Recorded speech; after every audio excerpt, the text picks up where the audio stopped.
Nifty কালকে কেমন ধরনের আচরণ করতে পারে? নিফটি অ্যানালিসিস করব কালকের জন্য অর্থাৎ ১১ই মার্চ ২০২৬ এর জন্য। আমি সুররঞ্জন গঙ্গোপাধ্যায় আপনাদের সবাইকে স্বাগত জানাচ্ছি। চলুন ভিডিওটা শুরু করি। ভিডিওটা শুরু করার আগে প্রথমেই একটা ডিসক্লেমার থাকে। সেই ডিসক্লেমারটা দেখে নিন। আমি কোনো সেবি রেজিস্টার্ড অ্যানালিস্ট নই। আমি নিজের মতো করে অ্যানালিসিস করছি এবং অ্যানালিসিস আমি বিভিন্নভাবে করি। তার মধ্যে আমি আমার নিজের ইন্ডিকেটরও ব্যবহার করি। সুতরাং সেটা কোনো রকম ধরনের বাই বা সেল রেকমেন্ডেশন নয়। এটা আমি আমার নিজের মতো করে জানাচ্ছি। আপনারা অ্যানালিসিস করুন, তার সঙ্গে, সঙ্গে আমারটা দেখুন এবং তার মতো করে নিজের মতো করে বিচার বিবেচনা করুন। তো নিফটি আজকে মোটামুটিভাবে একটা আমরা বলতেই পারি যে 1% উপরে উঠে আছে। ২৩৩ পয়েন্ট উপরে উঠেছে। মন বেশ ভালো রয়েছে। অনেকখানি একটা নিফটি ক্র্যাশ করেছিল। সেখান থেকে অন্ততপক্ষে ১ম দিনে একটু র‍্যালি দিয়েছে, ২য় দিনে একটু র‍্যালি দিয়েছে। এখন প্রশ্ন হচ্ছে যে নিফটি তাহলে কি ঘুরে দাঁড়াতে শুরু করলো? নিফটি কি তার বটম তৈরি করে ফেললো? বা নিফটি কি এখান থেকে কেবল এবং কেবলমাত্র উপরের দিকেই যাবে এবং এক, এক করে সে ২৪,৫০০ কে জয় করবে। তারপর আমরা ২৫,০০০ এর দিকে এগোবো। ২৫,০০০ কে কেটে ২৬,০০০ এর দিকে এগোবো? কিরকম মনে হয়? তার যাত্রাপথে কোথায়, কোথায় সে বাধা পাবে? কোথায়, কোথায় সে সাপোর্ট নেবে? এই সমস্ত কিছুকে নিয়ে আমরা অ্যানালিসিস করব। দেখুন প্রত্যেকটা বিষয়ের হ্যাঁ বা না তে বিষয় থাকে। কোনো একটা ক্লিয়ার পাস থ্রু কিন্তু আমরা এই মুহূর্তে পেতে পারি না। এই মুহূর্তে আমরা ক্লিয়ার পাচ্ছি না কারণ যতই আমরা বলছি জিওপলিটিক্যালি কিছুটা পরিমাণ পজিটিভিটি হয়েছে। কারণ ডোনাল্ড ট্রাম্প এটি ঘোষণা করেছিলেন যে হরমুজ প্রণালী সেফ, আপনারা গাড়ি বার করতে পারেন, তেলের গাড়িগুলোকে নিয়ে আমরা এগিয়ে যেতে পারেন।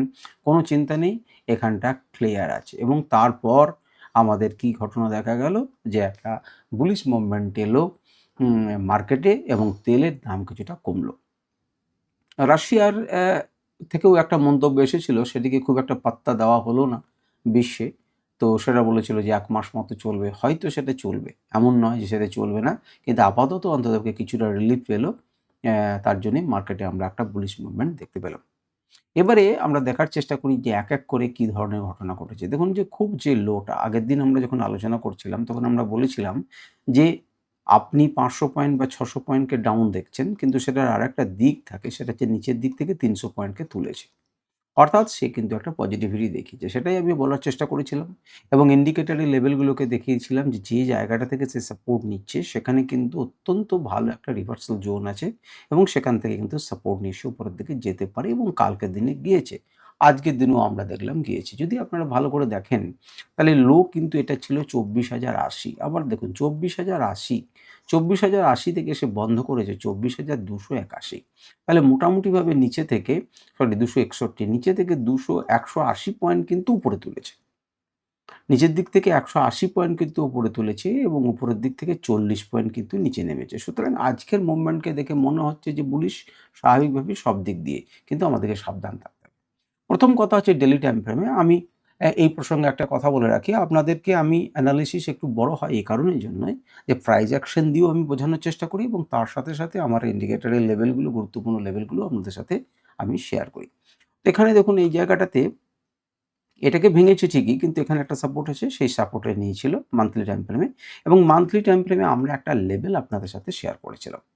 দেখা যাক সেই লেভেলটি শেয়ার, যারা পুরনো ভিডিও দেখেছেন তারা জানবেন এবং তাদের এই মুহূর্তে জানার কথা। আমরা বলেছিলাম যে উপরের দিকে যদি উপরের দিকে যায় তাহলে কিন্তু ২৪,২৭৮ কিন্তু একটা রেজিস্ট্যান্সের কাজ করবে। এখনো পর্যন্ত কিন্তু সেটা রেজিস্ট্যান্স হয়েই কাজ করছে। এটাকে ভেঙে কিন্তু উপরের দিকে যেতে পারেনি। যাবার সে চেষ্টা করেছিল কিন্তু যেতে পারেনি। সুতরাং এই মান্থলি টাইম ফ্রেমে এখনো পর্যন্ত কিন্তু এটা রেজিস্ট্যান্স। যদি আরেকটুখানি উপরের দিকে যায়ও তাহলেও কিন্তু ৪২৮-টাটাস একটি ভালো রেজিস্ট্যান্স এরিয়া, সেটি কিন্তু দেখতে পাচ্ছেন। যদিও তার নিচেও কিন্তু রেজিস্ট্যান্স এরিয়া আছে, যেটাকে আমরা উইকলি ক্যান্ডেলে দেখতে পাবো। সুতরাং এখনো কিন্তু আমাদের যে রেজিস্ট্যান্স এরিয়া সেটা কিন্তু ক্লিয়ার করেনি। যদি উইকলি ক্যান্ডেলে যান তাহলে উইকলি ক্যান্ডেলে দেখবেন যে নিচের দিক থেকে একটা বুলিশ মুভমেন্ট এসছে। কারণ আসাটাই স্বাভাবিক। আমি এই ছবিগুলোকে বন্ধ করি, অনেক হেজিবিজি দাগগুলোকে বন্ধ করে দিই। তার পরিবর্তে আমরা একটু বড় করে এটাকে ফোকাস করে নিই যে কী ঘটনা ঘটতে চলেছে। তাকিয়ে দেখুন, মার্কেট এখান থেকে তুলেছে, নিচে এসেছে, এখানটায় দাঁড় করানোর চেষ্টা করছিল। এখন এই যে লেভেলটা যেটাকে ব্রেকডাউন হয়েছিল, যে জায়গাটাকে, মার্কেট যখন উপরের দিকে যাচ্ছে এ আপনাকে বাধা দেবে না বাধা দেবে না? বাধা দেবে। সুতরাং এটি কিন্তু একটি ভালো রেজিস্ট্যান্স রূপে দাঁড়িয়ে রয়েছে। উইকলি ক্যান্ডেলে আমাদের এ কিন্তু একটা ভালো রেজিস্ট্যান্স রূপে কাজ করছে এবং আমাকে যদি বলতে হয় যে এই লেভেলটা স্যার কত? তাহলে আমাকে বলতে হবে ৩৬৬, ৩৭০, ৩৫০। আমি ৩৫০ যেহেতু একটু মানে সাইকোলজিক্যাল ব্যাপার একটা রয়েছে, সেজন্য ৩৫০ বলছি। অবশ্যই ২৪,৩৫০ এটি কিন্তু আমার আপাতত রেজিস্ট্যান্স হিসেবে কাজ করবে। যার জন্য দেখলেন ৩০০ র আশেপাশে কিন্তু সে কি করেছে? না সে ঘুরে দাঁড়িয়েছে। আমরা আস্তে, আস্তে সমস্ত আঁকাগুলোকে দেখছি এবং আঁকাগুলোকে যদি দেখি তাহলে দেখব যে নিচের দিক থেকে একটা সাপোর্ট তো নিয়েছেই, একটা সাপোর্ট নিয়েছে। উপরের দিকে যখন যাচ্ছে তখন দেখুন এর যে লোটা সেই লো পর্যন্ত কিন্তু সে হাই দিয়েছিল এবং সেখানে কিন্তু একটা ধাক্কা খেয়েছে। তাকে দেখতে পাচ্ছেন? এবং বাঁদিকে যদি আমরা এগিয়ে যাই তাহলে দেখবেন কাছাকাছি থেকে একটি লেভেল আছে যেখান থেকে সাপোর্ট নিয়ে গেছে। সুতরাং এই সেই লেভেল যেখানে ধাক্কা খেয়েছে। যদি আরও আপনারা এগোন তাহলে দেখবেন যে এখানে একটা স্টপেজ নিয়েছিল। এখানে একটা বড় ক্যান্ডেলকে তৈরি হতে ছিল। তার আগে একটি গ্রিন বড় ক্যান্ডেল হওয়ার চেষ্টা করেছিল কিন্তু বাধা পেয়েছে। যদি আমরা আরও আগে যাই তাহলে দেখবেন কাছাকাছি এরিয়াতে এখানে একটা ধাক্কা রয়েছে, এখানে একটা ধাক্কা রয়েছে, ধাক্কা আছে, এখানে ধাক্কা আছে এবং এখানে ধাক্কা আছে। সুতরাং একটা মোটামুটি ভালো জায়গা, যে জায়গাটাতে উইকলি ক্যান্ডেল তো আমরা আগেও দেখেছি, এই জায়গাটাতে কিন্তু আপাতত একটা রেজিস্ট্যান্স সে ফেস করছে। নিচের দিকে যদি আসে তাহলে এই জোনটা আপনাকে সাপোর্ট দেওয়ার চেষ্টা করবে উইকলি টাইম ফ্রেমে। যদিও এখনো ক্লোজ হয়নি, সুতরাং আমরা এখানে কিছু বলছি না। যদি আমরা ইন্ডিকেটরকে দেখি তাহলে ইন্ডিকেটরকে আনরাইভেলড যদি লাগাই তাহলে আমরা দেখব যে সে ৮ এর কাছাকাছি থেকে ঘুরে এসে এটার উপরে ক্লোজিং দেওয়ার চেষ্টা করছে। যদি এর উপরে থাকে ২১৫ বা ১৫১ এটাকে জয় করেছে, কিন্তু মান্থলি টাইম ফ্রেমে ২৭৮কে কিন্তু জয় করতে পারেনি। যদি এর উপরে সাস্টেন করে তাহলে ২৭৮কে জয় করে সে ৪৮২র দিকে এগোনোর চেষ্টা করবে। মনে করে দেখুন সেখানেও কিন্তু আমাদের ৪৮২র কাছাকাছি একটা লেভেল আছে, সেখানে ধাক্কা আছে এবং ধাক্কার আগে যে একটা রেজিস্ট্যান্স আছে সেই রেজিস্ট্যান্সটা হচ্ছে এই এরিয়াটা। সেই রেজিস্ট্যান্সটা এরিয়া, সুতরাং সেটা ওই ৩৫০ ৪০০ এইরকম জায়গাতে একটা ধাক্কা রয়েছে। এবারে চলে আসুন monthly time frame, daily time frame, weekly time frame হলো এবার daily time frame. Daily time ফ্রেমে কী বিষয় দেখতে পাচ্ছেন? ডেইলি টাইম ফ্রেমে দেখুন আমরা দেখিয়েছি যে চুম্বকের এবং তার নিচের এখান থেকে সাপোর্ট নিয়ে মার্কেট কী করেছিল? না এই যে চ্যানেলটা ডাউন ট্রেন্ড চ্যানেল যেটা ছিল সেই চ্যানেলের উপরে ক্লোজ করেছে। এখন মার্কেট দেখুন তার উপরে কিন্তু অন করেছে। উপরে অন করে সে নিচের দিকে এসেছিল। নিচের দিক থেকে একটা হিউজ বাইং হয়ে আবার উপরের দিকে গেছে এবং সে কিন্তু উপরের দিকে ছুটে চলেছে কোন এরিয়ার দিকে? এই এরিয়ার দিকে। এটি সেকা আজকের দিনে অত্যন্ত ভালো রেজিস্ট্যান্স ছিল। তার পরের দিনে ক্যান্ডেল যখন এখানে তৈরি হবে, সুতরাং এটাও কিন্তু একটা ভালো রেজিস্ট্যান্স রূপে কাজ করবে। ইভেন যদি আমাদের মোটামুটিভাবে মার্কেট খোলে কোথাও এরকম জায়গা থেকে তাহলেও কিন্তু একটা রেজিস্ট্যান্স ফেস করবে এবং দেখার জিনিস যে এটাকে ভাঙতে যায় কিনা। ভাঙতে গেলে পরে মাথা উঁচু করে এটা দাঁড়িয়ে রয়েছে, এটা রেজিস্ট্যান্স হিসেবেই কাজ করবে। হতে পারে একদম তার উপরে খুললো, এখানে সাপোর্ট নিয়ে এখানে ধাক্কা খেলো, ২৪,৫০০কে সে টাচ করলো এবং তারপর কিন্তু নিচের দিকে নামতে শুরু করলো বা একে ভাঙলো। সুতরাং উপরের দিকে সাপোর্ট এবং রেজিস্ট্যান্সগুলো আপনারা দেখতে পাচ্ছেন, সেই হিসেবে কাজ করবেন। আর যদি ইন্ডিকেটরের লেভেল দেখতে চান, আনরাইভেলকে যদি লাগাই তাহলে আনরাইভেলকে আমরা নেগেটিভ লেভেল কিছু দেখতে পাবো। নেগেটিভ লেভেলগুলো কি আপনারা মেনটেন করবেন? লেভেল কী হিসেবে দিয়েছিল তার হিসেবে জানতে চাইবেন না। এই মুহূর্তে আপনার কাছে এটি লেভেল। সুতরাং মার্কেট দেখুন যখন ওপেন হয়ে নিচের দিকে নামার চেষ্টা করছে তখন কোন জায়গা থেকে সাপোর্ট নিল? ৬ এবং ৭, সেটা প্রবাবল রিভার্সাল জোন। উপরের দিকে যখন ওঠার চেষ্টা করছে একদম ডট টু ডট যখন টার্গেট টাচ হয়েছিল ৫ নাম্বার ২৪,৩০৯ কাছাকাছি সে কিন্তু সাপোর্ট মানে রেজিস্ট্যান্স ফেস করছে।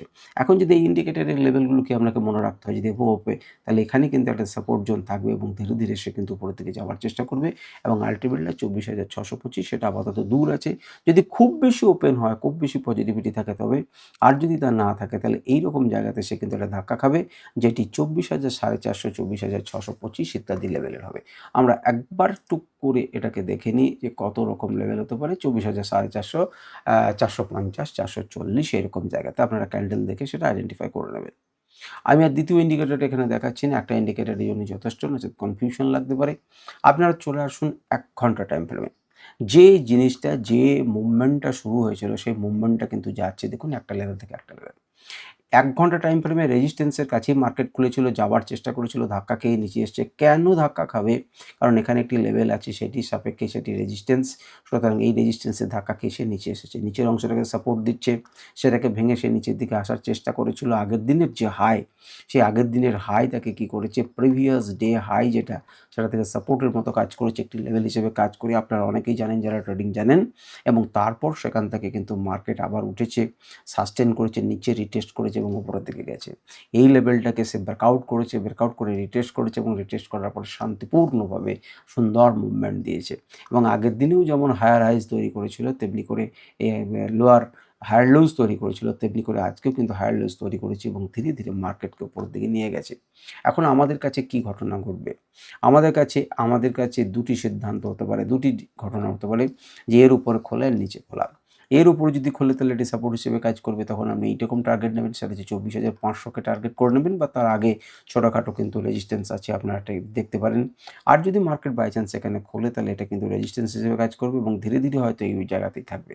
তবে যে গতি হচ্ছে, আপনারা চাইলে পরে এখানে একটি ট্রেন্ড লাইনকেও ড্র করে রাখতে পারেন। সেই ট্রেন্ড লাইনের নিচে নামলে পরে আপনি চিন্তাভাবনা অন্যরকম করবেন। আর এই ট্রেন্ড লাইনের উপরেই যদি থাকে তাহলে আপনি জানবেন যে একটা বুলিশ মুভমেন্ট কিন্তু বজায় আছে। চলে আসুন এবারে ১৫ মিনিটে। ১৫ মিনিটে যে বিষয়টাকে দেখুন, ১৫ মিনিটে কি ঘটনা ঘটেছে।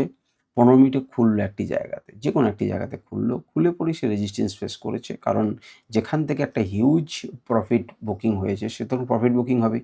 প্রফিট বুকিং হতে, হতে যখন নিচের দিকে আসছিল, তখন আপনি তাকিয়ে দেখুন যে কোন জায়গাতে সে সাপোর্ট নিয়েছে এবং সেটা পুরনো লেভেলস দেখেই বুঝতে পারছেন। সাপোর্ট নেবার পর সে উপরের দিকে গেছে। এই দুটো ক্যান্ডেলকে দেখে কি বুঝতে পারছেন যে এই দুটো ডাবল বটম হতে পারে বা এরকম ধরনের কোনো ঘটনা হতে পারে? আমরা ছোট টাইম ফ্রেমে দেখব এবং খেয়াল করে রাখবেন এই অংশটা। তারপরে মার্কেটটা দেখুন উপরে গড়িয়েছে, আমাদের লেভেল ছিল ধাক্কা খেয়েছে।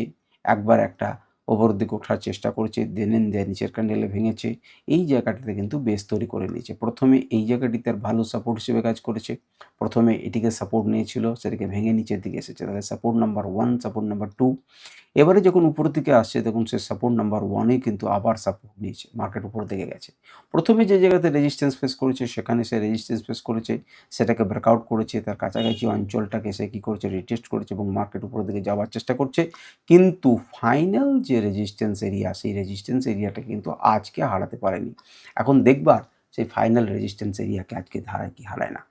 আপনারা যখন কালকের দিনে ট্রেড করবেন তখন এখানে একটি জোনকে কল্পনা করে রাখুন এবং যদি দেখেন যে মার্কেটের উপর ওপেন হচ্ছে তাহলে কিন্তু খুব কষ্টে, না হলে এই লেভেলকে কিন্তু বায়াসটা হারাতে চাইবেন না। আর যদি নিচে খোলে তাহলে তারা আবার কিন্তু একটা প্রচেষ্টা করবেন যে ভেঙে দেবার, কিন্তু সেটাই আমাদের দেখার, যেখানে যে কাপড় হ্যান্ডেলের মতো একদম এক্সাক্ট নয়। আমি এমনি নরমালি বলছি যে সেটাকে কিন্তু আমরা কি করতে পারি? না, ওয়াচ করতে পারি। আমরা এইভাবে একটা ট্রেন্ড লাইনকে এঁকে রাখতে পারি। একবারে ন্যারো ডাউন করে দেন, মার্কেট যদি খোলে তাহলে এখানে ধাক্কা খাবে এবং নিচে আসবে। দেখুন একটা খুব স্ট্রংলি ১, ২ এবং ৩ নাম্বার সে সাপোর্ট নিয়েছে। একদম পারফেক্ট, আহ আপনি বলতেই পারেন যে হায়ার লুজ পারফেক্টলি হয়েছে। পারফেক্টলি আমি বলব না যে হায়ার হাইজ তৈরি হয়েছে, কিন্তু ইন্টারমিডিয়েট স্তরে কিন্তু হায়ার হাইজ তৈরি হয়েছে এবং তারপরে কিন্তু উপরের দিকে যাওয়ার চেষ্টা করেছে। সুতরাং পড়ে যাওয়ার পর, মার্কেট অনেকখানি পড়ে যাওয়ার পর নিজেকে সামলানোর চেষ্টা করেছে। একটা করে মোটামুটিভাবে বেস তৈরি করার চেষ্টা করেছে এবং যেমন গেছে তেমনি এখানেও কিন্তু সে বেস তৈরি করেছে এবং তারপর সে যাওয়ার চেষ্টা করেছে এবং এই জায়গাটাতে অনেকখানি একটা মারপিট আমরা দেখতে পাচ্ছি। উপরে, নিচে, উপরে, সুতরাং এখানে অনেকটাখানি মারপিট হয়েছে। এই লেভেলটাকে সেই জন্যে পরের বার সে কিন্তু সহজে ছাড়তে দেয়নি এবং এই বড় ক্যান্ডেলটা সেই জন্যই কিন্তু তৈরি হয়েছে। তো যাই হোক, এই হচ্ছে ১৫ মিনিটের। আমি এখানে কোনো সিগন্যাল ইন্ডিকেটর আপনাদেরকে দেখালাম না। যদি দেখতে চান তাহলে দেখতে পারেন। আমি ছবিটাকে বন্ধ করে দিলাম। দেখুন যে লং দিয়েছিল, আপনারা অনেকেই জানেন আমি বলেছিলাম যে এগুলো আপনাদের কাছে থাকবে না। কিন্তু যদি উপরে ওপেন হয় তাহলে এগুলোকে নোট করে রাখুন। যদি আপনারা আগের দিনে নোট করে রেখেছিলেন, তাহলে জানতেন যে ১০ নাম্বার টার্গেটের কাছাকাছি হচ্ছে এই এরিয়া। মার্কেট যখন এখানে খুলছে এবং এখানে ধাক্কা খাচ্ছে তখন আপনি জানা উচিত যে ৬-৭ যেমন রিভার্সাল জোন, তেমনি করে ৯-১০ কিন্তু রিভার্সাল জোন। রিভার্সাল জোন থেকে মার্কেট নিচে এসেছে। তার নিচে এসেছে। তাহলে এখন অনেকেই বলবে যে এটা নিচে এসেছে যে স্যার এখানে এলো না কেন? কারণ আপনাকে তো সাপোর্ট রেজিস্ট্যান্সকেও মানতে হবে। আগের দিনের হাই থেকেই কিন্তু সে সাপোর্ট নেওয়ার চেষ্টা করছে। সাপোর্ট নিয়েছেও। তার পরের ক্যান্ডেলে মার্কেটকে তুলেছে। ধীরে, ধীরে উপরে তোলার চেষ্টা করছে। ক্ষমতা হয়নি সেখানে নিয়ে যাওয়ার, আবার নিয়ে এসেছে। সুতরাং এই জায়গাটাতে কিন্তু একটা রেজিস্ট্যান্স আছে, যেটিকে ভাঙলো দেখুন একটি বড় ক্যান্ডেল। সে বলল ধীরে, ধীরে লোগুলোকে তুলে নিয়ে গিয়ে সে ভাঙলো। ভেঙেই যেহেতু একটি গুরুত্বপূর্ণ আমরা দাগ দিলে পরেই আপনারা চার্টে গিয়ে এই ক্যান্ডেলের নিচে ক্লোজিংয়ে, ওপেনে একটা করে দাগ দেন, তাহলেই দেখবেন ঝড়াম করে কেমন দাগ দিয়ে আসে। এখানে একটি দাগ দেন, তাহলেই দেখবেন কোন জায়গা সেই রেজিস্ট্যান্স এরিয়া। সেখানে সে ফেস করতেও পারে, বেরিয়ে যেতে পারে, কিন্তু বেরোতে পারেনি। প্রথমবারও রিজেকশন খেয়েছিল, দ্বিতীয়বার। কিন্তু এবার ক্ষমতা হয়নি আগের বারের মতো এতক্ষণ দূর নামানোর। এবার ক্ষমতা হয়েছে মাত্র এইটুকুর। এখান থেকে মার্কেট আবার ওঠার চেষ্টা করছে। এখন এখানে যে লোগুলোকে উপরে তুলছে হয়তো এখানে খুলে দিল মেবি। তাহলে এটি কিন্তু তখন আপনার কাছে কি হয়ে থাকবে? সাপোর্ট হিসেবে কাজ করবে।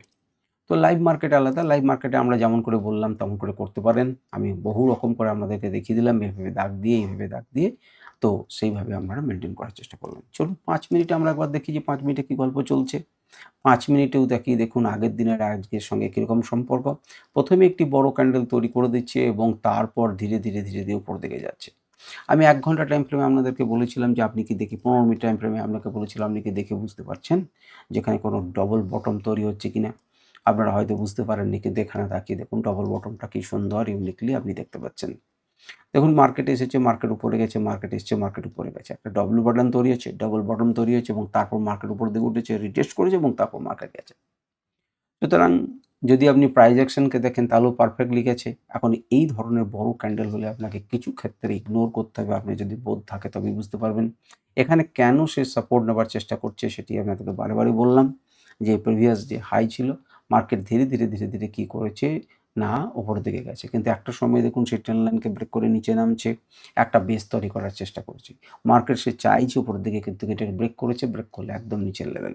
এবং সেম সেখানে দেখুন আরও একটা ঘটনা সেরকমই ধরনের একটা প্যাটার্ন তৈরি করেছে, তারপর উপরে গেছে। যে জায়গাটাতে সে সাপোর্ট নিয়েছিল, যে জায়গাটাতে সে বেস তৈরি করছিল ঠিক সেই জায়গাটাতে আবার একটা বেস তৈরি করছে, কিন্তু এবার ফল উল্টো হলো। এবারে নিচের দিকে ব্রেক না করে মার্কেট উপরের দিকে ব্রেক করেছে। উপরের দিকে ব্রেক করে সে আবার ধাক্কা খেয়েছে, কারণ এখানে একজন বড় দাদা রয়েছেন। তো তিনি স্বাভাবিকভাবেই যে ধাক্কা খাবেন তাতে কোনো ক্ষতি নেই। কিন্তু এবার যখন নিচে নামাচ্ছে, নিচে নামার প্রবণতা দেখুন কমে গেল। এখান থেকে ধাক্কা খেয়ে মার্কেট এত দূর নামিয়েছে। এখান থেকে যখন গেল ধাক্কা খেয়ে এইটুকু নামিয়েছে, আবার যখন উপরে তুললো তখন একটুকু নামালো। কিন্তু অলরেডি এখানে কি ঘটনা ঘটে গেল? অলরেডি এখানে হায়ার হাইজ এবং হায়ার লোজ তৈরি হচ্ছে এবং ধীরে, ধীরে তারপর কিন্তু মার্কেট গেল। উপরের দিকে গেল। কিন্তু উপরের দিকে যদি মার্কেটে এমন রেজিস্ট্যান্স থাকে তাহলে আপনি কী করবেন? কিছুই করার নেই। মার্কেটকে আপনাকে মেনে নিতে হবে যে এই ধরুন এইটুকুই আমার মুভমেন্ট আছে। সুতরাং এখানে সে ধাক্কা খেয়ে মার্কেট চলে আসলো নিচে। কোন জায়গা পর্যন্ত এলো? না আমরা তাকিয়ে দেখুন এই অংশকে সে সাপোর্ট দিতে পারল না। দেখুন সাপোর্ট নিল না। নিচে এলো এবং ওপরে কিন্তু রেজিস্ট্যান্স ফেস করছে। কোন জায়গা পর্যন্ত সাপোর্ট নিল গো? না এখানে যে সাপোর্ট এরিয়া ছিল সেই সাপোর্ট পর্যন্ত নিল। এবং সাপোর্ট নেবার পর দেখুন একটি বড় ক্যান্ডেল সেখানে প্রমাণ করল যে আমি উপরের দিকে যাচ্ছি। উপরের দিকে গিয়েও কিন্তু রিটেস্ট করলো এবং তারপরে এরকম জায়গাতে একটুখানি মুভমেন্ট দিয়ে সে কিন্তু কী করে আছে? দাঁড়িয়ে রয়েছে বা উপরের দিকে সামান্য গেছে। কিন্তু এখনও সেই ফাইনাল রেজিস্ট্যান্সটা ডেইলি রেজিস্ট্যান্স যেটা প্রথমে ওপেনিং রেজিস্ট্যান্স তাকে কিন্তু এখনও ভাঙতে পারেনি। তো আমরা কি করতে পারি? আমরা এইভাবে কিন্তু একটা অনায়াসে ট্রেন্ড লাইনকে ড্র করে রাখতে পারি ৫ মিনিট টাইম ফ্রেমের ক্ষেত্রে এবং একে মেইনটেইন করার চেষ্টা করতে পারি। আমরা এখানে একটা জোন কল্পনা করতে পারি যেমন ১৫ মিনিটে করেছিলাম সেইভাবে কল্পনা করে উপরের দিকে যাচ্ছে।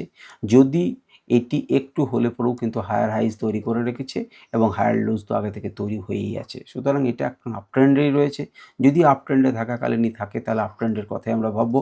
আর আপ ট্রেন্ড থেকে যদি কোনো শিফট করার চেষ্টা করে ডাউন ট্রেন্ডে তখন আমরা ডাউন ট্রেন্ডের কথা ভাবতে পারি। ওপেন ইন্টারেস্টের ক্ষেত্রে ১০ই মার্চের আমরা অ্যানালিসিস করছি না। ২৬ তারিখে কি দেখব? শেষের দিকে একটুখানি বুলিশ মুভমেন্ট ১৭ তারিখের একটুখানি আমরা বুলিশ মুভমেন্ট দেখেছি। তো আমরা যেটা দেখব এখন যেটা দেখার সেটা যে ২৪,৫০০। ২৪,৫০০ প্রতি অন্য লোকেদের কীরকম ধরনের ক্রাইটেরিয়া? ২৪,৫০০ তে দেখুন যে রেজিস্ট্যান্স কিন্তু রয়েছে ৩৬,০০০ সেখানে সাপোর্ট আছে কিন্তু ১৭,০০০ সুতরাং খুব যে উচ্চমানের সাপোর্ট এরিয়া সেটাকে আমরা বলব না আবার উচ্চমানের রেজিস্ট্যান্স এরিয়া তাও বলব না কিন্তু ডবলের বেশি রেজিস্ট্যান্স কিন্তু এখানে আছে। যদি আমরা ৪০০ তে দেখি, ৪০০ তে দেখলে পরে মোটামুটিভাবে যেটা দেখতে পাচ্ছি ১৮,০০০ এবং ১১,০০০ সাপোর্ট এবং রেজিস্ট্যান্সের ভ্যালু প্রায় কাছাকাছি কিন্তু যেটি মজার ব্যাপার ইন্ট্রাডেতে কিন্তু ডিফারেন্স ৫,০০০ অর্থাৎ ইন্ট্রাডেতে কিন্তু তারা চাইছিলেন না যে অন্ততপক্ষে কাছে অবধি যাক। আমরা চলে যাব আস্তে, আস্তে ডিফারেন্স কমছে ২৪,৩০০ তে। ২৪,৩০০ তে গেলে পরে কিছুটা আপনার মন ভালো লাগতে পারে। পুটের টোটাল অপশন রয়েছে ২৬,২১৫ লট। অর্থাৎ সাপোর্ট দেওয়ার জন্য ২৬,০০০ লোক দাঁড়িয়ে রয়েছে আর সাপোর্ট রেজিস্ট্যান্স দেওয়ার জন্য সেখানে ২৮,০০০ লোক দাঁড়িয়ে আছে। ঘাড়ের উপরে নিঃশ্বাস ফেলছি। মজার ব্যাপার হচ্ছে যে আমরা কল এবং পুট এই দুজন যে ব্যক্তি রয়েছে তাদের ইন্টারনেটের চেঞ্জ কিন্তু প্রায় সমান, সমান। অর্থাৎ ২৪,৩০০ কে একটা তুল্যমূল্য লড়াই চলছিল। একটুখানি রেজিস্ট্যান্স ছিল বলে কিন্তু সে বেরিয়ে গেছে। তাহলে এর পরের যে ধাপটা হবে ২০০ সেখানে একটা ঘাঁটি তৈরি করবে সাপোর্ট। ঘাঁটি তৈরি করে বলেছে ৩২,০০০ সেখানে ১৮,০০০ প্রায় ডবলের কাছাকাছি এবং পুট ওয়াই চেঞ্জ ইন্টারডেতে যার ২৯,০০০ ওর সেখানে ১৩,০০০ অর্থাৎ ডবলের থেকে বেশি ইন্টারডেতে পজিশন হয়েছে। অর্থাৎ লোকে ভাবছে যে ২৪,২০০ কে কিন্তু আমি স্ট্রং সাপোর্ট জোনে পরিণত করে ফেলেছি। তো এই হচ্ছে মোটামুটিভাবে নিফটি অ্যানালিসিস। আশা করি এই নিফটি অ্যানালিসিস আপনাদের ভালো লেগেছে এবং কাজে লাগবে। আপনারা যদি মন দিয়ে শোনেন, আপনারা মাঝে, মাঝেই আমার উৎসাহ বর্ধনের জন্য আপনারা মেসেজ করেন, অনেকেই রয়েছেন। তো আমাকে মন্তব্য করেন, কমেন্ট করেন। আমার ভালোই লাগে শুনতে। আমি আবার নতুন করে উৎসাহ পাই। আপনাদের যদি প্রশ্ন থাকে, আপনাদের অন্তর থেকে যেটা মনে হয় সেটাই আপনারা লিখবেন। তাতে সেটা সমালোচনা হতে পারে, সেটা পার্সোনাল আপনাদের আঘাত না করে আপনারা সেখানে সমালোচনা করতে পারেন। আপনারা বলতে পারেন যে এইরকম জিনিস হলে আমাদের বেটার লাগবে বা এইটা আমাদের ভালো লাগছে, এইটা আমাদের খারাপ লাগছে, এই পোরশনটাকে বাদ দিন, বড় করুন, ছোট করুন। আপনাদের যেটা মন সেটা আপনারা বলতে পারেন। কেবল পার্সোনাল আঘাত এবং কোনো অপপ্রচার চালাবেন না, তাহলেই হলো। আজকের ভিডিও এ পর্যন্তই। নমস্কার, ধন্যবাদ। ভালো থাকুন, সুস্থ থাকুন এবং আমি অবশ্যই চাই আপনারা প্রত্যেকে ভালোভাবে সফল হন। নমস্কার, ধন্যবাদ।